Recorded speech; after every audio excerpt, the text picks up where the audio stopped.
अस्सलाम वालेकुम।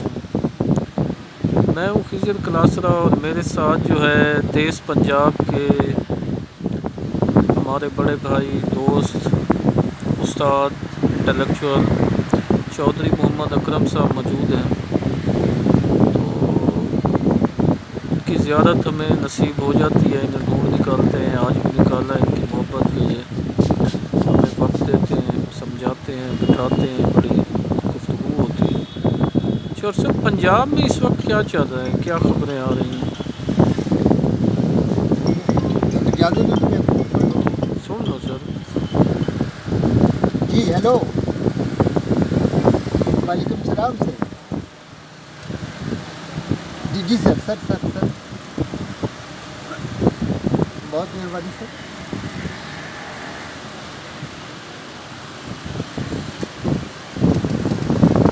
मैं इधर ही बहुत बहुत मेहरबानी। परसों मुलाकात जी जी ओके। हाँ जी जी सर। पंजाब का मैं पूछना चाह रहा था कि पंजाब में पंजाब के हकूक़ की पिछले दिनों बड़ी तहरीक ज़ोरों पे थी, तो अब उसमें वो फिर वो जोश जज्बा नहीं रहा। क्या हुआ है, क्या ऐसा कोई? अगर तुसी को इजाज़त दो तो मैं पंजाबी च गल कर लूँ। बिल्कुल बिल्कुल, मोस्ट वेलकम सर। पंजाबी करो। पंजाब की तहरीक जिहड़ी है मैं नहीं समझदा कि सुस्त होई है और ना ही सुस्त होवेगी। उसकी वजह है कि पंजाब की जिहड़ी तकसीम हुई वो गैर फितरती है और एक वेला आ जाएगा जदों पंजाब फिर आपस में जुड़ जाएगा। ये साडी अगर तारीख किधरे ठंडी भी हो जाती है लेकिन फितरत के तकाजे कभी ठंडे नहीं होए। पंजाब का तकसीम हो जाना, पंजाब के पानी का तकसीम हो जाना, ये सारे का सारा गैर फितरती अमल से। ये तुसी पाकिस्तान के अंदर पंजाब के तकसीम होने की थीवण की गाल करेंदे पे हो भी सराइकी पंजाबी दी या कोई बिया पंजाब नहीं को? पूरे पंजाब की पूरे पंजाब तो क्या मुराद है, क्योंकि इतना भी पंजाब की तकसीम का इशू चलता है ना। असी तो जी गल करते हैं मशरकी और मगरबी पंजाब की गल करते हैं। वो पंजाब जो हिंदुस्तान के कोल है, पंजाब जो पाकिस्तान के कोल है, और इतने जी सब तो ज़्यादा भुख की नंग की वजह है वो ये है कि पंजाब की तकसीम हो गई और उस तकसीम में इस खिते के लोगों को बहुत नुकसान होता। पंजाब वो ही सी जिहड़ा पूरे अद्धी दुनिया वास्ते गल्ला प्रोवाइड करता सी। अज पंजाब के अपने वास्ते कड़क कोई नहीं। पंजाब के 30-40% बच्चे जिहड़े ने वो गज़ाई किल्लत के शिकार ने और उसकी वजह सब तो वड्डी तो अभी बड़ी जिहड़ा पानी तकसीम हो गया। पानी किस तरह तकसीम हुआ सर? मैं एज स्टूडेंट समझना पानी की तकसीम होने की वजह है कि पानी पूरी दुनिया का एक यूनाइटेड नेशन का ला है कि जिहड़ा पानी का जिहड़ा नैचुरल फ्लो है वो कभी उन्होंने मोड़िया नहीं जाता। बाद बड़े सारे दरिया ऐसे ने कि जिहड़े 5-6-7 मुल्कों गुजरते हैं लेकिन उन्होंने कभी नहीं रोकया गया। पंजाब के जिहड़े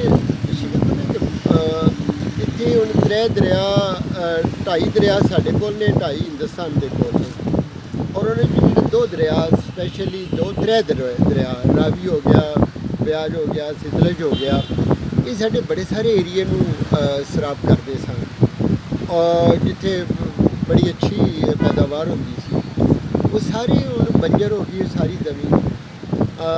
उत्थे हज़ारां लखां करोड़ां लोग जिहड़े ने उन्होंने गुरबत आ गई है और ये बड़ी ज़्यादती हुई। पहली ज़्यादती तो हुई पंजाब तकसीम होया और दूजी ज़्यादती ये हुई कि जिहड़ा पंजाब का पानी तकसीम होया।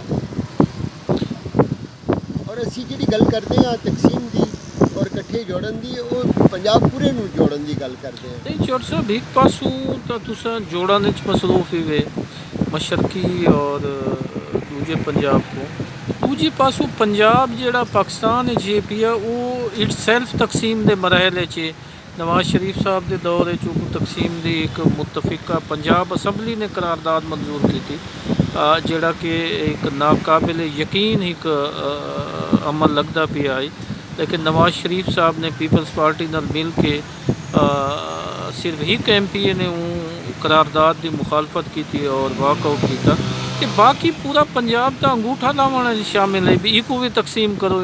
शहबाज शरीफ साहब तो गिन के नवाज शरीफ साहब तक और नवाज शरीफ साहब तो गिन के कोई भी पंजाबी जड़ा इलैक्टेड मैंबर है पंजाब असैम्बली का, चाहे वह साउथ तो है या वो अपर पंजाब तो है, और उन्होंने तो वो जनूबी पंजाब और बहावलपुर सूबा ये सारा कुछ वो कितना है पंजाबी सारे तुसा कितना आवे।